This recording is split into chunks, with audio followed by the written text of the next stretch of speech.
Good evening and welcome to Inception Podcast. This evening I have a very special guest. I think he's amazing.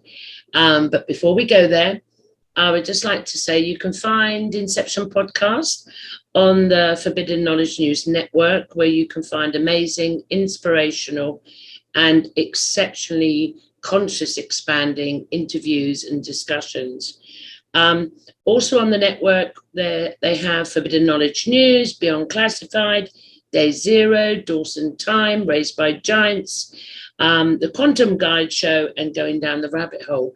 So as you can see, there's a diverse variety of topics, opinions, truths, and discussions where you can go in, you can take what resonates, or you can put the rest to the side. So that being said, and I've done my bit of shameless advertising there for the network, I would like to welcome you, Preston, to Inception Podcast. Thank you, Gloria. I'm very excited to be here. Brilliant. So before we go into the 8 doors, could you just give even though you're coming on the special podcast where we're going to more in depth of your whole spiritual life, could you just give us a brief introduction about you and what you're about? Yeah, sure. I came into this field of ufology and the paranormal as a complete skeptic. I was kind of dragged into it by accident, kicking and screaming. I did not like talking about this stuff. I just didn't believe in it. Mm-hmm. But it was 1986. I heard a report of about a UFO sighting on the news and remembered that my older brother, Mark, had said he'd seen a UFO some years earlier. And so I asked him about it. I was finally willing to listen, and he described an incredible sighting. And that really got me interested. So I started asking other people. Huge mistake, because I found out I had several family members who had had incredible encounters, and not just with UFOs, but a wide range of paranormal, and friends too. And like an idiot, I brought it up at work. And that was it. My belief system was shattered. Yeah. And that sort of started my journey towards trying to figure out what is going on with this planet. Yeah. You can say what the fuck is going on. It's okay. It's my podcast, so you can. Okay, there's the brief description. But Preston will be on Inception Special, where we're going to go deep and deeper and deeper. And he's going to share some amazing experiences and how his spiritual path has taken him to where he is now. However, are you ready to go down the rabbit hole this evening, Preston? Okay, I'm buckled in. Let's do it. Yeah, you know you want to do it. You know. Okay, so we'll go to the first door. And the first door has a question as we go in and shut the door, as what is the human experience? So what is this human experience all about from your truth at the moment? What is it about? It is quite shocking to find myself here. I have to tell you that. I realized at about age 9, I'm like, wow, I am a person on a planet in this family having this human experience. And it was really quite a lot to handle. I kind of, I look at life here on Earth as a place to have experience, to learn, to experience stuff you can't experience elsewhere. I mean, that's kind of the conclusion I've come to now, because there's stuff here, I mean, that you can't experience on the other side, say pain and loss. I can't believe that anywhere else in the universe they go through what we experience, I'm sure. So yeah, I resonate with that one. Yeah, I look at it as kind of a tough school, a really difficult school, and I'm really looking forward to graduating one day. Can we graduate tomorrow, please? Let's all go. Let's go. Now, I hear what you're saying, and it's a sentiment that's gone through many people as we've gone on the journey. You go, I can't do it anymore. But however, we keep going. We keep going because we're going to come to the other doors where this will expand on that. So, okay, right, we've got that. So now we're going through door 2. We're down the tunnel. We're moving fast. going deeper, this human experience that you've just spoke about, who is it that's having it? So who am I having this human experience? So if I come from my truth, and my truth is non-duality, so I have to use labels. I am consciousness, or a multidimensional being having a human experience, which separates me from the human side. So that's just for me. So for you, who am I? Who are you that is having this human experience as Preston? Yeah, boy, I wish I knew. This has been a journey that I've been, it's all, identity. What a loaded question that is. Because I always thought of myself as like, I'm a boy here on Earth. Yeah. Started to have past life memories. Yeah. At some point, and I'm like, Mm-hmm. And at some point, you start to realize, like, I actually probably, if I lived before, when we pass on, we don't go away. We are immortal beings. We're immortal. Beautiful. And this is when I realized, I'm like, I am a part of this universe. Yes. I am an indivisible, immortal part of this universe. Beautiful. And it's the greatest gift ever. And it's just something I still can't wrap my head around, is that being part of infinity, being part of this incredible thing that we call consciousness and life and existence. Yeah. Yeah. So that to me is like a journey of discovery. To me, I look at my identity now as the clothes I'm wearing. This is the suit I've put on to explore Earth this time around. Yeah. Because when I pass on, I'm like, well, I don't want to become someone else. If I'm reincarnated, I don't want to leave me behind. I love me. I know what you're saying. But then I realized, like, okay, I can change my name. People do that all the time. I can change my clothes. I can have another experience. I always find, even with an understanding that, because I have the same understanding, we are immortal beings, but I just express it differently, which is the richness and the beautiful diversity of being here, that we're all experiencing the human experience, but however we express it differently, which is beautiful. But I still can't, I just say I am consciousness, or I can say I'm an immortal being.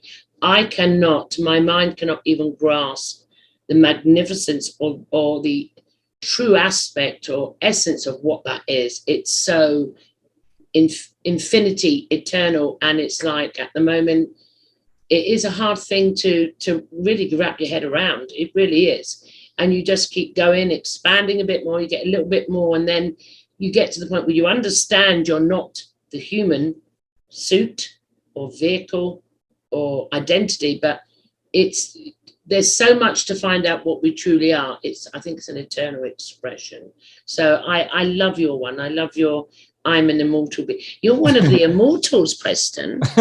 Ooh. We all are. It's really I know cool. we all are. Okay. Now, even though, so we've shut door number 2 now. We're camping out now. I've got my coffee tonight.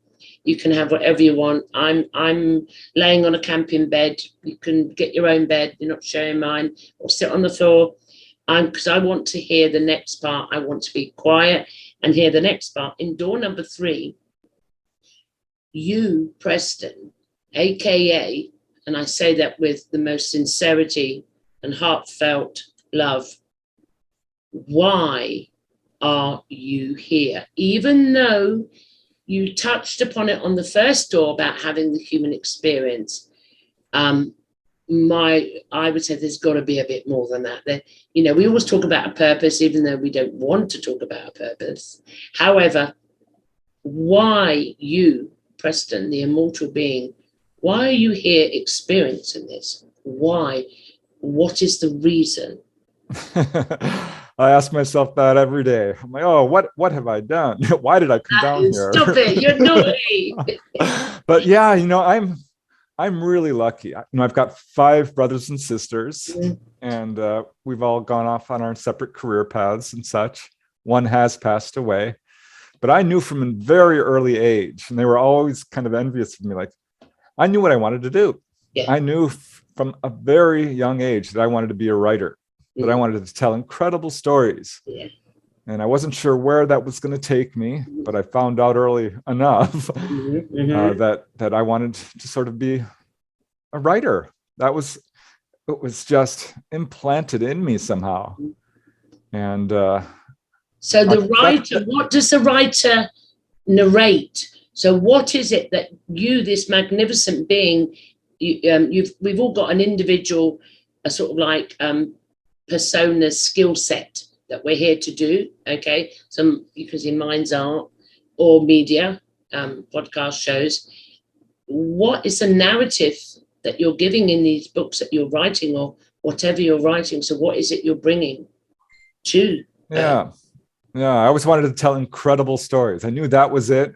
And as I started, I knew from about age 9 when I wrote a poem and it got, won first place in this contest. Mm-hmm. And I'm like, maybe science fiction, because I love science fiction and fantasy. And I actually tried really hard to do that, and it just wasn't there. And now I've since done pretty good with it. Yeah, I won a few contests and published a bunch of stories, but I got pulled into UFOs, and that's when I realized, this is really profound. This is interesting. And not only UFOs, but ghosts and human levitation and life after death and Bigfoot. Yeah. And waking people up, sort of my mission to let people know that we are not alone in the universe, 1, and 2, we're immortal beings. How beautiful. So like life after death and near-death experiences and out-of-body experiences and aliens, ETs. That is absolutely... On the wall behind him, guys. Look at the pictures on the wall behind him. Yeah. Yeah, the friends, the visitors.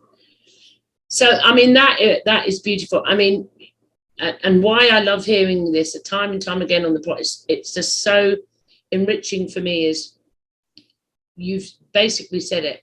Come here to awaken other beings that you're more than what you think you are. You are not alone. In fact, you're more powerful than you could ever imagine. And everyone I've spoken to, whatever realm they come through, whether it's through movie making, documentaries, writing books, doing art, the same underlying message is there. So could I not digress, but slightly digress and say, do you think, Preston, that this timeline you're on now is specifically for what is being labeled a great awakening? Yeah, I think so. It's amazing to see how many people are waking up and how the whole paradigm is beginning to change, and how everyone seems to be searching for answers. And this is a really neat time to be doing UFO research. And, I feel like what you said earlier, we do have the entire power of the universe within us. Yes. That's what I want people to know. It's like, you are a part of this universe. And that means that you have all of the universe within you. Anything, you can do anything. Yeah. And that's sort of my goal, is to, if I could have any wish that came true, it would be to be enlightened, to sort of become a fully realized human being. Yeah. People talk about, superhuman abilities. Yeah. And I'm like, well, they're not superhuman. They are natural human They're normal. abilities. They're normal. Yeah. We have the ability to levitate. Seriously. We just don't believe we do. We just don't believe. And this is where it comes into part of sharing this. I call everyone the gods. I say we are the gods. And why not? Because we're all equal. There's no hierarchical system. It's deconstructing the belief systems of the human identity. And I find that's the only way you can do that, to actually find what you're not before you can find who you are. But it is, I must say, at the moment, I am witnessing so many, it's like really shifting, awakening, ones I wouldn't even expect to even get interested in this field, never been near it. And on top of that, as I'm a psychic medium myself, so I obviously, I'm around that type of humans, people have got these gifts and these abilities, ones that they're just opening up, even before what we would deem awakening. They're saying, I can do this, and I can now see dead people, and I was attracting, and they're going, what's going on? Everyone's going, what is going on? So I put all of it in the paranormal umbrella, ET, ghosts, dead people, UFO, the whole lot is in one. And all the what we call gifts and not gifts, they're all enhancing in every individual being. And sadly, one has to say, and it has to happen, they're also enhancing with the negative Nellies, because they're using it for their different reasons, so to speak. Does that resonate with you, that how this is really expanding, that everyone is more joyous? Who would have thought? If you looked on the TV, you go, let's commit suicide. If you don't look at the TV, you can actually see people are more happy, more joyous, becoming more, we use the word spiritual. Does that resonate with you? Yeah. And I think negativity serves a function. It does. It allows people to make a decision. Yes, a choice. And I look at people as kind of like flowers, as just a simple analogy, and right now we're seeing an enormous number of these flowers blooming. Absolutely. And it is beautiful. Everyone blooms in their own time with enough water and sunlight. Yeah. And now we're seeing just these fields of flowers. Beautiful. And it's gorgeous. And for those that want to see it, it's there if you turn off the TV. It is there. You must find, as you go on different shows, as you're invited on, and I know as a guest come on to mine, the more that happens, the more what you've just described becomes more validated. And I think that's what's needed. Because at one point, there were many of us sort of here in our own little experience, but we felt quite alone at one point. But there seems to be the past 2 years, the pushback from what we perceive, the illusionary negative, has actually done, this is the outcome of it. So without that pushback from 2 years ago, this conversation wouldn't be happening today. So it just goes to show, does it not? It just goes to show. People are finally becoming aware of the greed and the negativity and the divisiveness that's choking our planet. And they're saying, nope, I'm not a part of that. I don't want to do it no more. I'm not going to. And they've got this like certainty within them that and the clarity that they've never had before. So anyway, because we could digress on that, because it's a beautiful, that's another show to talk about that. So now we've got there. We're going to go to door number 4. Now, door number 4, we're very deep down the rabbit hole now, because I really would like you, no pressure, because I'm like that, no pressure. I would really like to give your most expansive view of this, is us, these beings, these gods, these whatever we're called, our labels, are in this reality.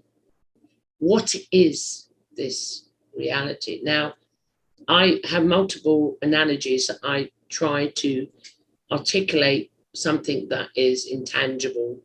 However, I sort of come off the back a bit with quantum physics and obviously great speakers like Alan Watts. So I describe this reality as, it's a movie. There's a screen.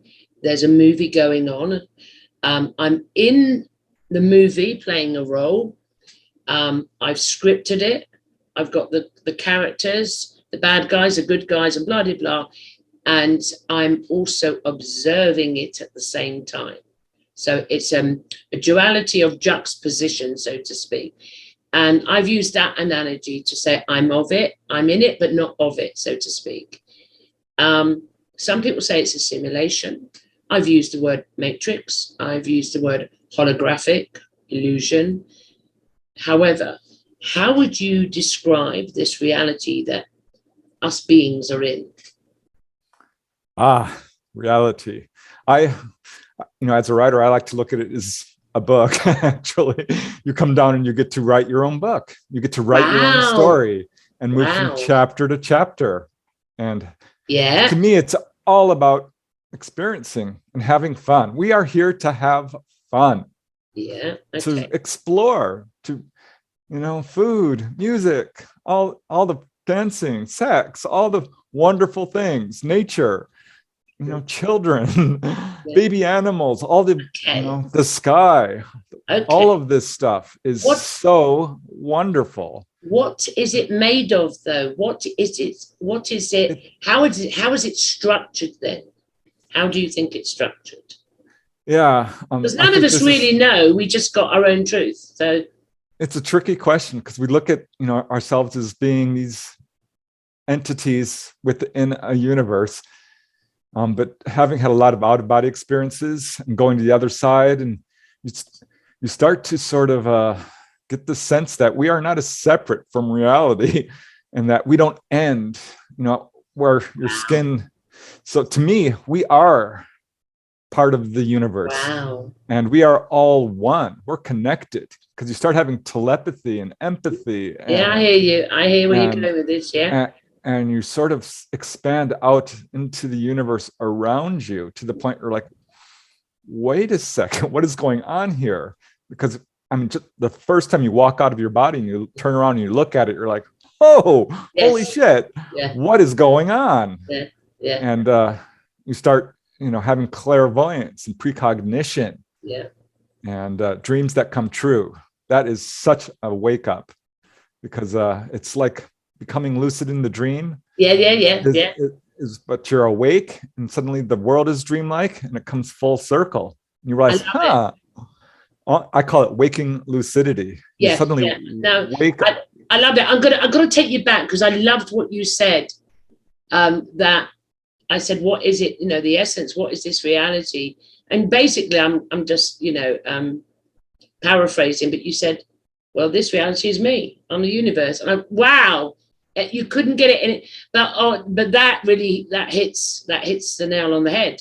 We've got many ways to describe it, but we are here to create the reality on an individual basis and a collective. And then we can call it quantum physics, we can call it simulation, we can call it a dream. However, you hit the nail on the head, which is beautiful. I'm going to plagiarize that. I do it on the show a lot. I plagiarize anything that's really fantastic. Well, this reality is me. So it's like my hand is part of this being. Yeah. So this is obviously, does that, you know what I mean, don't you? It's an extension of me. And I think that's a beautiful way to describe it. Yeah, it's amazing when you expand your awareness and, you know, you start to wake up. Yeah. Because I remember, like, once I was when I lived in a condo building, I was getting my mail. Suddenly I heard my phone ringing. But the problem is, it's like on the other side of the building. There's no way you can hear it. I mean, it's impossible. And yet I heard it. I'm like, wow, I'm actually like in my unit, even though I'm, you know, hundreds of yards away, and, you know, 10 or 20 walls, but separated from it. But I was part of it. You start to feel how connected you are to your reality. You are your reality. Yeah, exactly. I think that's beautiful, Preston. I really do. I love that analogy, and I'm going to plagiarize that, steal it, and copyright it, and get over it. But no, that was beautiful. I love that. I love that.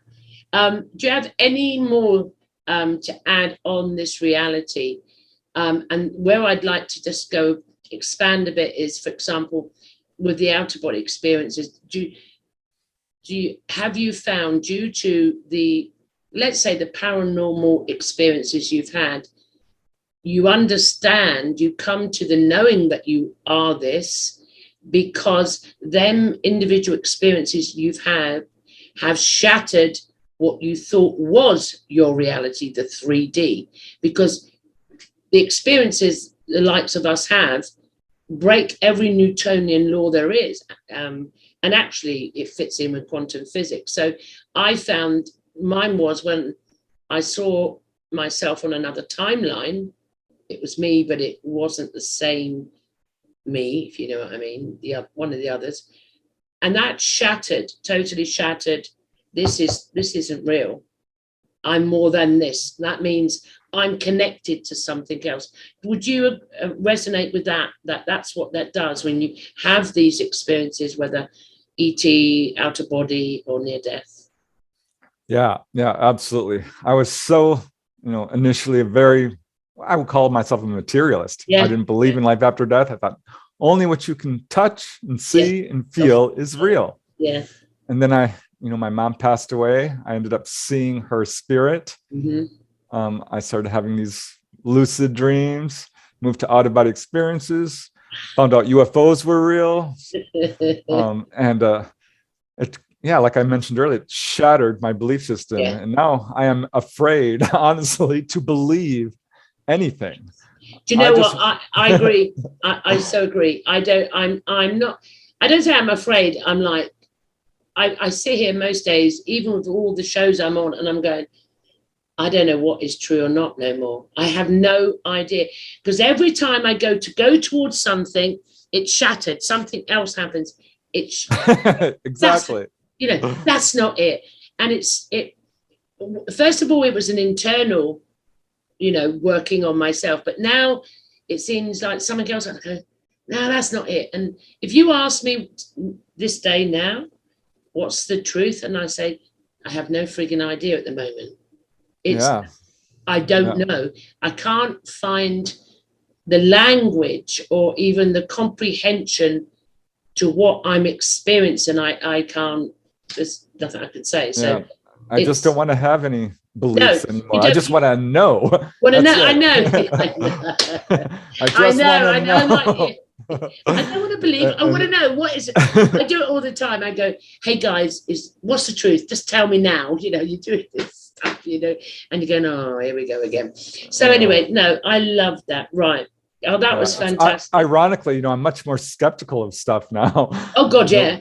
I'm really questioning everything because it was so difficult. Yeah. Going through this, shattered, having your belief system shattered was not fun. No. I mean, it was and it wasn't. I'm happy. Don't get me wrong. Yeah, but it wasn't. It wasn't a fun experience, was it? No, it was quite disorienting. Say. And that's I think it takes you to the bridge. It takes you to the bridge or the precipice of something, and you're either going to snap or you go poof, one or the other. I don't know. And I've said it many times on the shows. People talk about that they had a dark night of the soul. I personally, I've had decades of the dark night of the soul. It's a journey that you can't even describe what you go through. When you find out that everything you thought was true was not true. One thing that's really important, I think, is letting go of fear. Yeah. Oh God. I had a lot of fear. After my mom passed away, I was terrified. Who was next? We're all gonna die. This is horrifying. Yeah. And I realized how fear-based I was in my thinking until at some point, I realized I've been out of body, had all this stuff. I'm still here. Fear is a lie. The universe is safe. The very worst thing that can happen to you is dying. And what happens when you die? Oh, it's beautiful. The other side is gorgeous. But the fact is, in other timelines, our ancestors, they saw death as birth. It was out in the open. It was not feared. It was a natural, organic Mother Earth progression with everything else that existed on this planet. Exactly. And someone decided to make money out of it, and then the fear come in, and then you get your life insurance, and then you've got to pay for a funeral that goes up, and it just went on. And then you're just told you're going to die all the time by everything. So yes, I think them experiences, I think they shatter it quite quickly if you have a near death or an out of body. They really do, because that unconditional love, that doesn't dissipate. You may come back to being, your normal human self, doing your work, but that stays, and that opens a door, I think. For me, I found it was nearly dying quite a few times. For me, the fear of death, I do remember one of them, the strongest one, and I had to just surrender. And I said, okay, I'm out, I surrender. The fear was horrible. I thought my heart was going to jump out. I was sick. And all of a sudden, I can't die. What am I talking about? That's stupid. Boom. And then it went like that. So I get that. But I'm hearing, Preston, that many people are awakening to and overcoming the fear of the illusional death, because it is an illusion, without having near-death experiences and astral protection. It's just happening as a natural evolution of the something's afoot, I would say. They're just, no, don't feel it anymore. And that makes you think, what shifted? Something, we may not have seen this shift, but something is shifted where people are dropping the fear. And I do agree, it's the strongest one that holds us back. Fear is exhausting. It's like being angry at someone. It's exhausting, and it's so much easier just to get along and not have fear. And realizing that there is life after death changes you. Yeah. And dying sounds scary. And I'm still like, I want to start. I'm changing the English language, and I want to call it transitioning now. I've got a new word instead of, I don't want to use dying because it has negative connotation, low density, and it has a lot of shit with it, basically. But transitioning to a different experience. Yeah, well, the word is a lie. You don't die. You don't actually die. It's walking through the door. Yeah. And in fact, every night we go to sleep. Sleep has been called a little death. Yes. Yes. Yes. And I agree with you. We're all going out of body every night. People are like, oh, I'm afraid of dying. I'm like, well, you kind of do it every single night. You know what? Even when I studied years ago, I was studying the comparative religions, and even in the religion of Islam, it is stated that your sleep state at night is the sister of the death. So it's in there, even in the Abrahamic religions, it's there. And every time our consciousness shifts to another state, we're gone, we're out of body every night. Yeah. And how everyone loves to go just to sleep. You just crawl into bed and curl up and relax. It's like, oh, I get to sleep late. This is what we should think of what I want transitioning. Transitioning to that. The transition to, every night I still do it. Every night when I go to bed to sleep, I go, I love my sleep, I love my bed. It's just an automatic. And I go, It's like being home. I can't explain it. Not that I don't sleep long hours, whatever, but it's something that we all do. Oh, and we buy very comfortable beds, don't we, to have a good night's sleep. And even if we've got a partner, whatever with us, once we're there, we don't even know they're sleeping next to us. We have no idea. We've forgotten. We've left this reality. We're off. We're gone. If we've got small babies or children, we've totally forgotten we've got them because we're not in this one. We've transitioned. And I think that's why in Islam, way back in the 13th century, 12th century, it was trying to explain what sleep was. And the only way they could explain it back in the day was it's the sister of what you call death. Yeah. And we spend, there's no we spend a lot of time there. A third of our lives is spent, wandering around the universe. Yeah. I love it because when you start waking up and increasing your awareness, you realize you are not actually sleeping at all. You are out there fully conscious doing stuff. Consciousness never sleeps. Consciousness never sleeps. And I think it's good that we've touched upon this. We have slightly digressed, but it's good because for people to understand what happens when you go to sleep, and we spend more of, as you said, more of our lifespan sleeping than anything else. And we're traversing everywhere. We're doing everything which is our excitement to do. We're experiencing different worlds. Some are scary, some are not scary. In some, we're superhumans. In some, we're in the universe with the planets or with ET beings.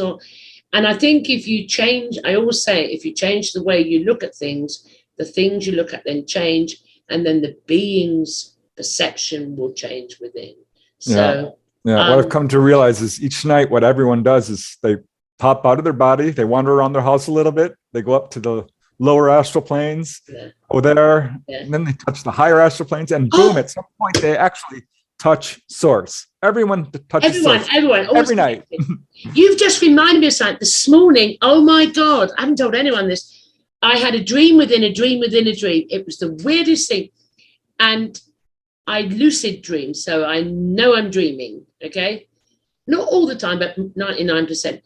And I was lucid dreaming, and there was this wasp, just in front of my face. There's no, not like as a human would go out. No, it was just there, a wasp. And I went, oh, I'm dreaming. I need to wake up. And I shifted and thought I'd woken up. And there was a wasp. And I went, I need to wake up now. And then I went, and it was like a dream within a dream. Wow, I've come out the movie Inception. But I have no idea what the wasp was representing. There was no fear, but my whole consciousness experienced a shift.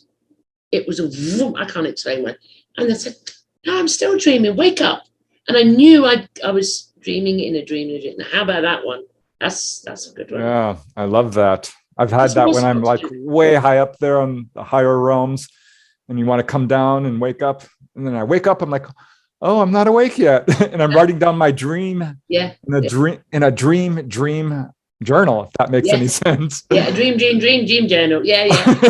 And you have to step the memory down because it's often hard to remember what you're doing at night. I think only a few times we have digressed, audience, but this is so interesting, isn't it? A few times I've become consciously aware as I'm coming back in, and my God, do I hit that bed. I feel like when I come into the body, it's not nice. So I'm really glad we do it and we don't really recall, because if you can recall coming back in, it's like, ugh, like, no, and a boom, and this jolt. And it's like you're getting your first breath or something. I didn't like that experience, but I've done it a few times. It's not something I would recommend, because when you experience the difference between like not being in the body and you've got the comparison of being in the body, no, you don't want to be, it's gonna go. And they say that of people, don't they, who've had near-death experiences. They don't want to come back. And they go, no, you gotta go back. Get in there, and they don't like it. Because it's a pain body, isn't it? It's physical pain, it's all the others. So we have digressed. Come on. I knew this would happen with you, Preston. I knew it. Fascinating. Right, hold on. Put on the brakes now, because we're going into door number 5. Now, in door number 5, I'm now eating, I'm munching away, because you're going to give me another amazing explanation here. I just know it. And I'm writing notes to plagiarize everything you say. Remember that. On the back of all that we spoke about, who we are, and the nature of this reality, and, we're saying the extension of us and everything. Who is E.T.? Now, E.T. is an umbrella word. It covers all dimensional beings, angels or elementals or leprechauns or it's everything. So in the paranormal, so you could even put Bigfoot in if you wanted to. We don't have them in the UK, by the way, unless someone would like to correct me. I've never heard of it here. Only the Americans have a Bigfoot. But from your truth and on the back of what we've just really gone deep into, who is E.T.? Who's the guy on the wall? Who is he? ETs are people. It's that simple. They are us, we are them. I don't think there's nearly the separation that people like to, ascribe to ETs. Like, they're extraterrestrials, they're foreigners, they're aliens. I'm like, they're friends, they're people. Yeah. They are more alike us than different. Yeah. And it's amazing to me because I've talked to so many people who've had these experiences, had some myself, and they're all humanoid. They're all human. They all have, arms and legs and a body. They walk upright. Wow. They walk upright. Yes, and kept me out of the field, actually. initially because I'm like, well, this sounds very much like Star Trek. I heard people talking about ETs. I'm like, I would expect ETs to have claws and tentacles and be blobs, or be something so unbelievably different we couldn't even imagine it. And nope, they are us, we are them. This is the message that they give to us. It's the suit that they wear, like the suit that we wear. It's a suit I always say they are part of us. They're not separate from us. One, because they are consciousness. Two, they are divine beings. But more, if you take it from the Homo sapien perspective, is Homo sapien sapien, is they're in our 3D reality. They're in this illusion or whatever it is. They're in it too. So there's a connection. They haven't come from another universe. We are the other universe, and they are. And they're just a different expression of consciousness. We have a lot of emotion. It seems that this earth is a place where you learn emotions and you express emotions more than anything, because it's run on polarity of emotions: good, bad, happy, sad, fear, non-fear, or whatever. In my experience, these beings don't have the human emotions, but it doesn't mean they're not connected to us. Yeah, I think some they've do. Evolved. I think they've evolved. Yeah, I think there's some truth to this for sure. There's something really, really special about being human. Yeah, there is. Because we get to experience emotions in its like rawest state, and it is awesome. I mean, it's really come on, Preston. At the time when you don't have an understanding, I always say it on my shows. When way back in the day, when I never had an understanding of who I was, I was the best victim. It hurt. My God, did it hurt? I can look back now and say, oh, I can see it as it was. It was an experience, and there was nothing personal to it. But at the time when you're not awake, it's really shitty stuff that you go through. But obviously, again, I'm now aware that I wrote the script to do it. I chose to experience the polarity of what is deemed evil and non-evil. I chose. Now I'm aware. But if you're not aware, going through it, it's a bit. It's definitely the dark night of the soul. Hey, emotions are fun. I love them. I'm an emotional guy. I'll cry at commercials. Mm-hmm. But I love it. I mean, when something is funny and you can't stop laughing, there is nothing quite like it. Just bits of uncontrollable laughter. I love it. But have you always been like that? I laugh at everything now. But when I was younger, I didn't. And I didn't then because I didn't know who I was. But now I can laugh at I laugh at the law. I laugh at what's on TV. I laugh at the illogical statements that are being said that don't make no sense, because I'm saying, wake the fuck up, it's a dream, it's not real, we're in I laugh now, but I didn't laugh back in the day. For those that are coming to this point where they're having to work on the emotions, because you've got to do the work on yourself, you have to. And I was going to ask you, because I don't know, okay? These beings that I've experienced, they don't have these emotions.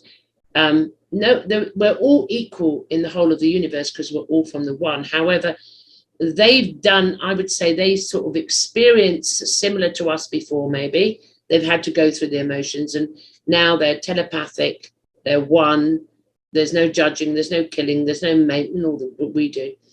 Do you feel this ET, I'm digressing again, but do you feel that their connection is so strong with us now, and I will touch on this later on, is because they're assisting us, but I want to touch on it before we get to door number 8. Well, yeah, I mean, this is what I mean by they are us, we are them. A lot of people on Earth, I think, are probably ETs incarnating into the human experience because they want to have, I wouldn't. And all of us have had past lives all across the spectrum. Yeah.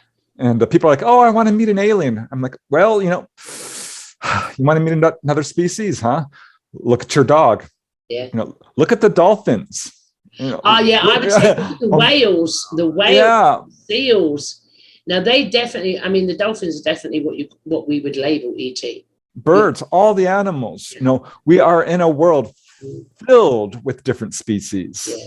And this is exactly what ETs are. They are like us. They, I think that they are absolutely incarnating with us, and especially for people who are having experiences, being taken on board and stuff.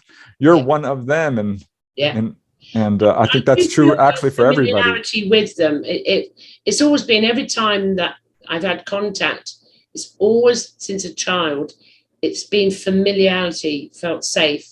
I know you, and it was like home. I can't even explain what it feels like. There is. I don't know as yet if I am ET pretending to be a human, or I am a human, a soul pretending to be human. I don't know. I can't even work that shit out at the moment. It's just too magnificent, the experience. I can't even go there. The mind can't do it. The mind can't grasp this. You just say, okay, I just allow it, whatever it is. And I do say now, I used to have this, I can't do truths anymore. I'm sure that my truth is I am conscious, having a human experience. And even that's been shattered, because I'm becoming aware I'm more than just that word. Because, what is the components of consciousness? And you have to go so deep down the rabbit hole. The mind can't go in there as yet, until I meet another being that can come down the rabbit hole with me, that we might be able to get. So my truths are changing constantly, and it's more joyous. It's more joyous. And I go, fuck, I'm not that either. Oh well, never mind. That's what's amazing about being in this experience, is it's inexplicable. It is just by its nature, infinite and incredible. And we talk about, astral projection. And at one point I realized, that's not actually the right term. No. Because what we are doing is not astral projection at all. What we're actually doing is going home. Yes. Life is actually a projection. Life's a projection. We are projecting down to the physical plane. Yes. That's the projection. That's the projection. The projection is experiencing being human. Exactly. Like us talking now is just, we're in a dream, me and you. I'm not going there. We're going to go. Let's not go there at the moment. Let's go to the next door. We're in door number 6 now. We've got 3 doors left. We're in door number 6. We have touched upon this quite in detail. So I don't know if we can add any more, because you've already raised this, like, you must be psychic, Preston. How are we connected? Now, we've already covered it, because I normally pose, many questions to really expand upon it. But you've already covered that. We've spoken about how we are connected. They are us, we are them.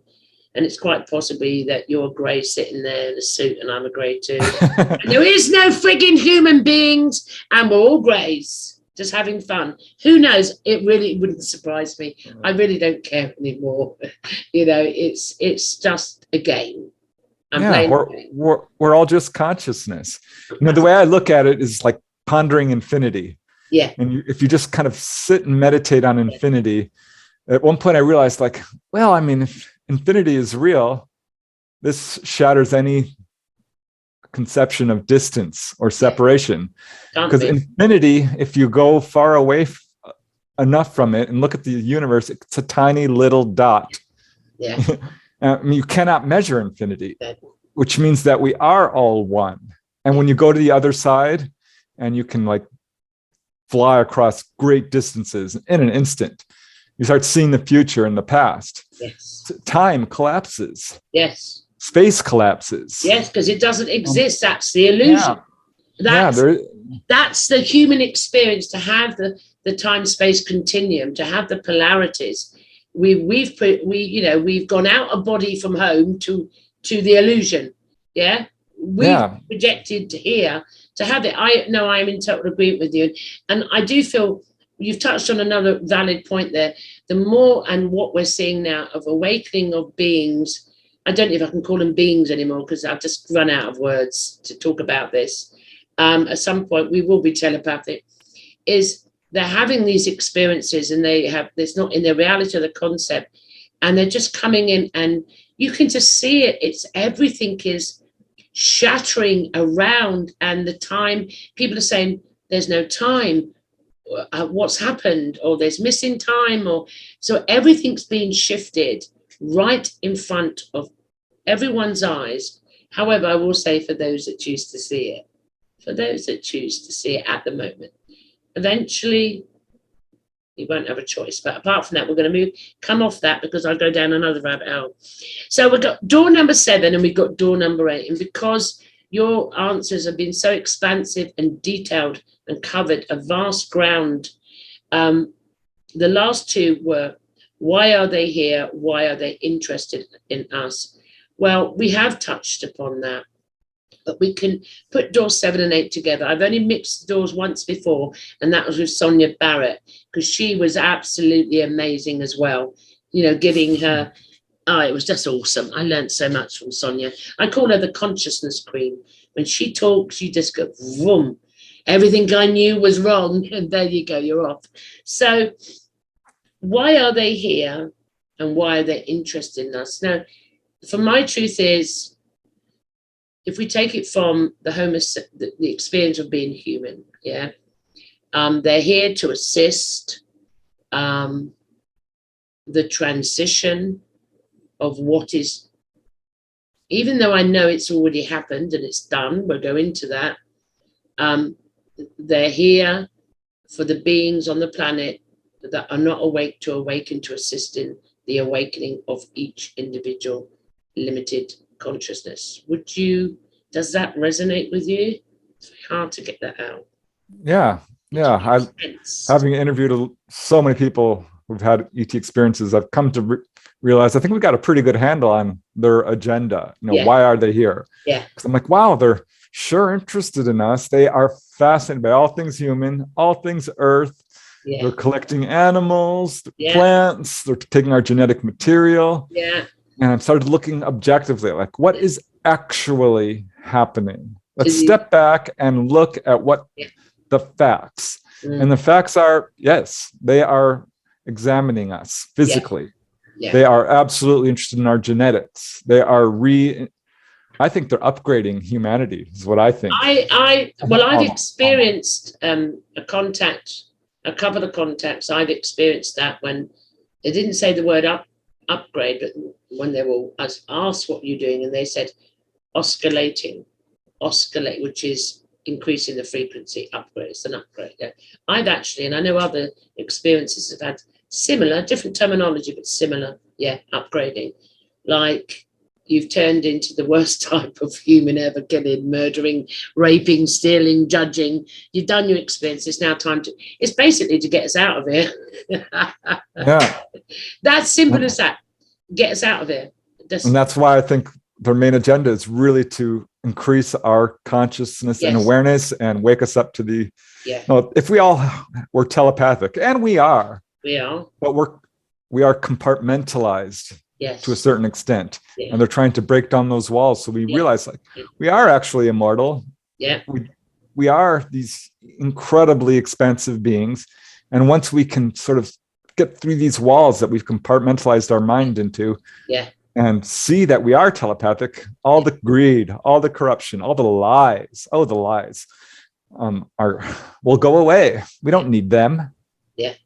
And that's exactly what's happening. This is, I think, their primary agenda. Yes, they warn people about nuclear proliferation, wars, and pollution. But really, they're trying to say, look who you are. Look what you can do. Yeah. You can see the future. Yeah. You can travel out of your body. Yeah. You have past lives. Yeah. Now, this is what they are really trying to wake people up to. I am 100%, from my truth at the moment, in total agreement with you. You can choose to perceive in whatever you want, but my truth is exactly the same. After, so many decades of experiencing this, and still today, the joy in my heart that each time the contact come, we can say another awareness come of who I was. It was a process. Yeah. And there could have only here for humanity to move on to the next stage. But I just say, can you get me out of here? And it's like, no, there's a bit more to do. But I agree with you. They're not a threat. There's the only agenda is because their consciousness, these are unconditional, I can't talk, frog brain. These are unconditional beings of love. Yeah. And people say, well, they do this, Gloria, and they take, say, well, what do you do? What do you do in the lab with animals? What do humans do? When medicine started in this country, oh my God, you don't want to know what they did to find out about the human body and where is the appendix, and they didn't have any anesthetic. And do you know what I mean? There's no difference. And what we do, we always demonize others, but ourselves, we've already done it, so to speak. Does that make sense to you? Yeah. There's people who tell me, oh, I don't like these experiences I'm having. They're very scary. They're evil. They're kidnapping me against my will. I'm like, okay, wait, let's relax for a second and let's look at what actually happened to you. Did they actually hurt you? And because contactees are extraordinarily kind people. They're extraordinarily psychic. Yeah. And when I work with people, they often start in a place of intense fear and trauma. And sometimes I think this is what people need to move out of complete denial and the fear-based thinking. Yeah. And when someone has pulled on board and they're being examined by Greys and they're like, what are you doing? Take that needle away. And the ETs will, render them unable to move. And they will suppress their memories and put them back because they're not wanting to scare people. They're not wanting to hurt people. And people don't understand that. Suppressing the memory to take away the fear. I agree. Yeah. And so what we need to do as if you're having experiences is move past the fear. Because when you're in that state of intense fear, we automatically jump to evil. This is bad. I'm scared. Yeah. And people who move past that fear barrier, and I see this constantly, and this is borne out by the research of many other UFO researchers, John Mack, Barbara Lamb, Dolores Cannon, Edith Fiore, they'll all tell you the same thing. ETs are not here to hurt you. They're not torturing people. There's no what I would call sadism where people are taken on board and tortured for fun.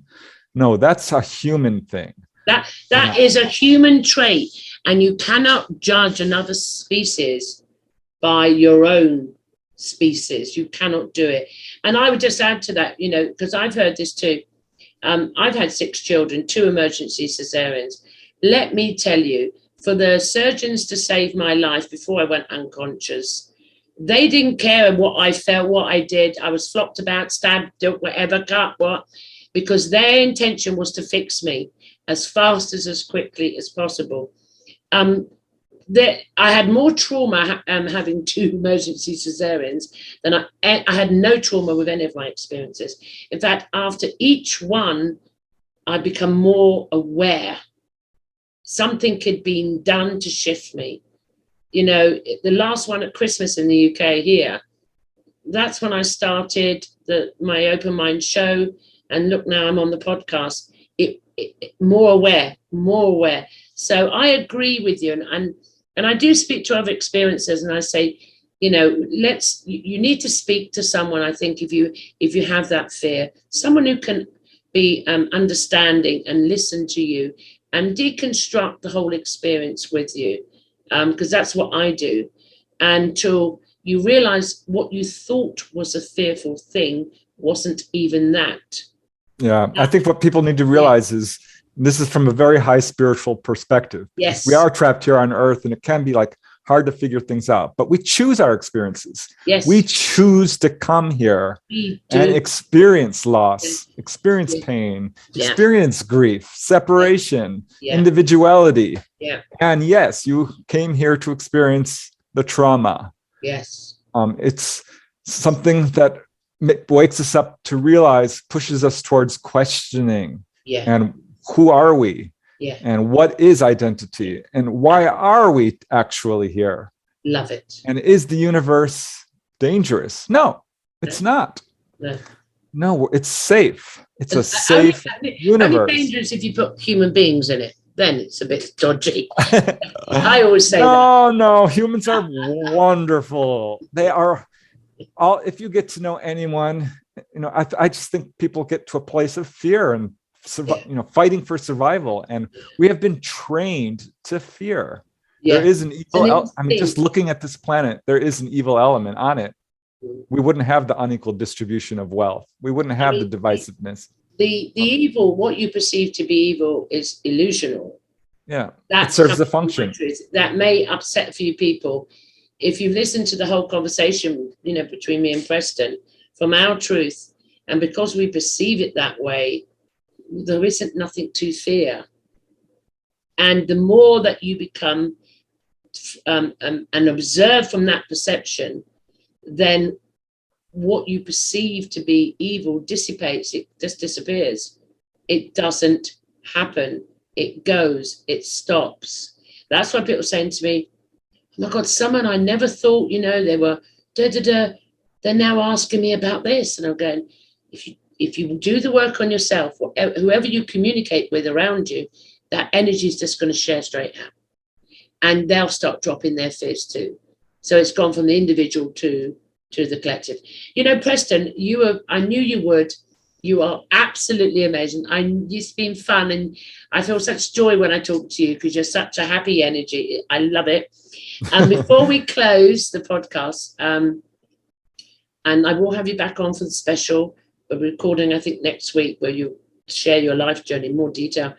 Is there anything, we've done the 8 doors, okay. Is there anything that you would really like to add to the audience who are either just coming interested in this or just towards the awakening, or anything you want to share that they might be able to take away from the podcast to help them? Well, I think we've covered quite a bit, but I would just say, have fun, enjoy life. Yeah. Don't live in a fear state, meditate and realize how wonderful it is to be on earth.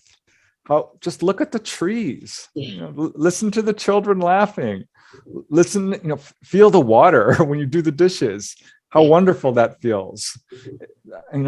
Having toast in the morning and eggs and coffee. I mean, this is such a fun thing. Enjoy it.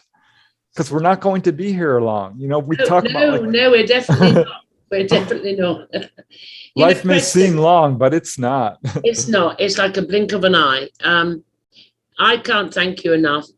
Thank you so much indeed. Now, if anyone would like to follow you, I don't mean as in stalking, but follow you. Do you have channels, books? Just throw out a few. Sell yourself shamelessly for the moment. Where can they find you? I do have a website. If you just punch in my name, it should take you right there. PrestonDennett.weebly.com. I'm on Facebook. I'm on Twitter. I've got a bunch of books on Amazon. I have a YouTube channel, which I am having so much fun with. Oh, bless I'm putting out book after book after book. This is a fun time. I think, Earth is changing fast. Very fast. I'm trying to keep up at the moment, and it's like, it is a bit like that. Well, on that note, I'd like to thank you, Preston. So just stay there. Thank you for watching the show, and I hope you can take something from it. If you can't, put it to one side. But if something resonates,